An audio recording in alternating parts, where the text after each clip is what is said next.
When Hurricane Laura came ashore last week, it was the first major hurricane of the season, and with 150-mile-an-hour winds, it was the strongest hurricane as far as wind speed to make landfall in Louisiana since 1856. But wait a minute, wouldn't Katrina be the worst hurricane ever to affect Louisiana? Well, when it comes to hurricanes, there are several different yardsticks: highest wind speed at landfall, lowest atmospheric pressure, highest storm surge, costliest hurricane, and the deadliest. Katrina actually came ashore on the Mississippi Gulf Coast as a Category 3 in 2005. It does have the record for the highest storm surge, an incredible 27.9 feet at Pass Christian.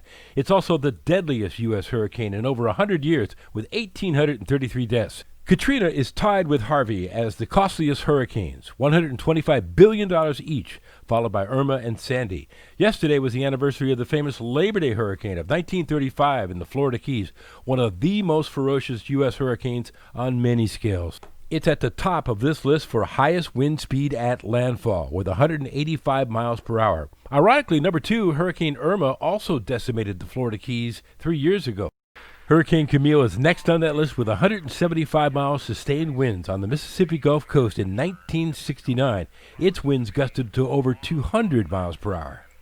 By the way, Laura is now number 5 on this list of highest wind speed at landfall. So far this season, there have been 3 hurricanes making landfall along the U.S. coastline. The most ever in 1 year was 7 landfalling hurricanes back in 1856.